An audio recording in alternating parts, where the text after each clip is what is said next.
Good morning, folks. It's Lindsey Hudson with SPS back in the building for another Monday motivation.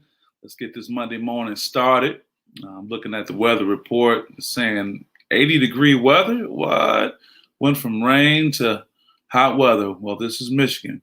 Hope you guys had a great weekend. I had a great weekend hanging out with my darling, Madeline. She's just growing up so fast, and every parent can relate to that. So with that, I want to get started with today's message. I want to shout out a good morning to Michelle Mimi Watkins, like clockwork. Are you still in Florida? Or are you back? I saw you with the wedding folks, with the pictures with the family. Like you guys were having a wonderful, wonderful time. Shout out to KJ. She was celebrating her birthday. And you guys have this outstanding track clinic coming up as well. Definitely want to get the word out about that. Okay, you guys are back. Well, welcome back. Welcome back home. That 80-degree weather should remind you a little bit of what Florida was like. But, Michelle, today we're talking about this. You can have the emotion or you can have the outcome, but you can't have both. That's right. You can have the emotion or you can have the outcome, but you can't have both. Where are you going? Where does this come from, Lindsey? Well, I was watching a podcast, a popular podcast, and there was a gentleman on who was a descendant of Africa. I mean, direct descendant. He had just left a war-torn country. I can't remember which, but unfortunately, he had witnessed the tragedy of his father being killed by, a military member. I don't know who this person is representing right here, who this gentleman is representing and where they are, but I think many of us in the know that in countries like Africa, there are many civil wars and horrible, horrible things happen to people. So when asked about his attitude and his mentality, because he had found success in America, America, we judge success by a number of things, including financial success, business success. But the podcaster was so taken by his positive outlook on life, Michelle, that he said, well, how is this? How can you have overcome the things that you have overcome, which makes the things that happen in our first world lives pretty minuscule, to be able to go on and find success? And he used this statement. He said, you can have the emotion or you can have the outcome, but you can't have both. I think that's a very powerful way to look at things. I've been brewing on that for months now. According to the American Psychological Association, emotion is defined as a complex reaction pattern involving experiential, behavioral, and physiological elements. Experiential, behavior, and physiological elements, meaning you start going through things, you respond a certain way, and it actually impacts your body when we talk about the physiological aspect. And emotions are just that. Not to be confused with moods or feelings, but emotions are just that, just a complex experience of things we can go through. I'm not trying to minimize it, but we know that we can go from being sad to okay to better to happy. And what I'm trying to say is no matter what it is you're dealing with, and I don't think there are many things we can compare to watching your father be killed by some type of soldier in war. Whatever it is you're going through, you have to realize that you can be in that space where the emotion lives. And emotions are very powerful. It's very easy for us to get there and get stuck, for lack of a better term. But you have to think to yourself, okay, I do have the ability in most cases to be able to manage and get through this part, because we can get so comfortable in whatever particular emotion that is, whether it's a negative emotion or a bad emotion, that we get stuck. But we have to start focusing on what is the outcome. What do I really want out of this situation? And when you do that, there's an emotional shift. There's a directional shift, because you could be on the road or where the problem is, or you could be headed in the direction of, hey, what's the outcome? How do I fix that? And I think so many times it's easy for us to get fixated with what the negative thing and the negative experience is. I can't believe that happened to me. I can't believe they did that to me. I can't believe they don't care. There's so many things, rightfully so, that you can say, hey, that's really messed up. But what happens is, if we live in that space, if we spend too much time in that space, we can't move on. I love the 24-hour rule in athletics, particularly as it relates to Coach Mel Tucker. Shout out to them. They're 4-0. And as they said when they beat Miami a week ago and just recently Nebraska, hey, we got 24 hours and we're moving on. And that's good, bad, or indifferent. And I think whether you have a 24-hour rule or whatever you do, you got to realize that, hey, you want to focus on the outcome. What's the actual result? What did that young man's father want for his son, whether he experienced that horrible, horrible tragedy in his life or not?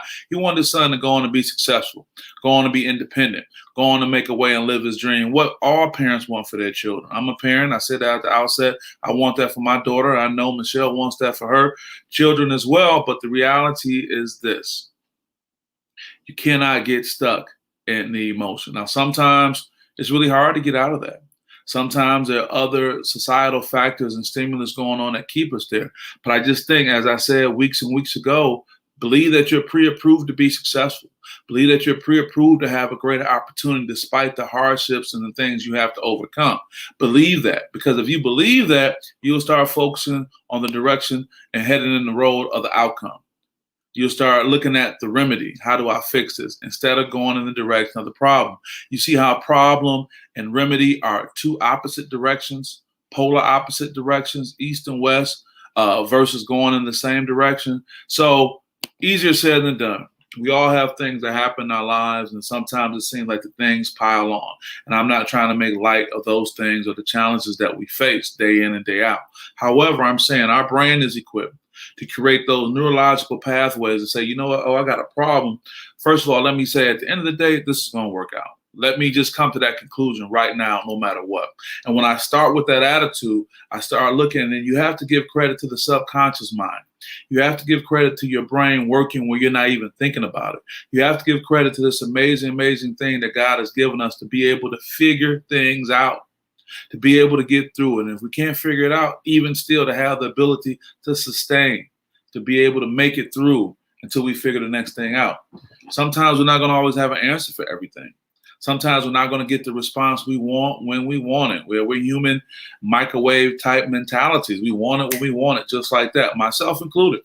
So I have to step back sometimes and say, hey, let me just be present in the moment. Let me just be present and just take a moment and step back and just focus on all the great things I have happening just right now and enjoy that. What does Michelle say? Start with the solution in mind, and more possible solutions will manifest. You got to believe that. You're talking like a true believer in yourself and what God has in store for you despite the hardships we face. That's exactly right, Michelle. I'm going to leave that up there. But I think so many times our environment, the people that we are dealing with on a regular basis, they may not be of that mindset. So what happens, Michelle, is that we take on this defeatist mindset. We take on the mindset of the negative people that may be around us or who may have access to us. So when they come around and they tell you what's not going to work or why that's bad or how much trouble you're in, we begin to take that in as opposed to staying around the right kind of people. Hell, I'd rather my circle be small or be a half moon, meaning it's not even a full circle, if it's going to be that those are positive people I can deal with. Because what good is a big circle, Michelle, and everyone's negative? Or a big circle and so many people in that circle say things that don't support your vision and what you're trying to do to be successful. Hell, you don't got to support my vision. Just don't talk bad on it in my presence, you know? So I appreciate you sharing that. I appreciate being able to get up today. Yes, a quality circle all the way down to the visual. Appreciate you, a quality circle. Hey, easier said than done. And you got to have the courage sometimes to eliminate, redo or just remove yourself from a circle. Because at the end of the day, you're going to have to stand on your own sometime. And I try to get this message to the young people. See my brother Dale Beard out here. Good morning, brother Beard. How you doing, man? Got to get with you. We got some things going on in mid-Michigan at SPS Stars Showcase. Can't get that going without getting Dale Beard on it, but I hope you're doing okay, brother.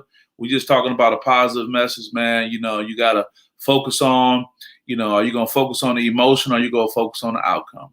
I mean, very well all the things that are taking place in the world. Can we get stuck on the emotion that comes with it or the actual outcome? And I want us to continue to focus on the outcome. Leave the emotion down there in the ditch. Emotion can't go the whole ride. If it's emotion that's not helpful to you, if it's emotion that's not beneficial to your cause or what you're trying to do, you got to move on from that. It doesn't mean, as I say in finality, it doesn't mean that what you experienced wasn't significant. It doesn't mean that what you experienced wasn't unique to you. It doesn't mean what you experienced wasn't meaningful. But at the end of the day, we can only occupy one space mentally. So you want to focus on the outcome and not the emotion. So with that, we're hitting 10 minutes. Got to see my folks this morning. Shout out to Michelle, Mimi Watkins. Shout out to my guy, Dale Beard. Outcome over emotion. There you go. I love it. I love it. You got to go on this morning, Michelle. I appreciate you. So you guys going to have a great day, have a great week, have a great month, have a great year, have a great life. This is Lindsay Hudson on SPS. Wishing you all the best. Take care. Peace.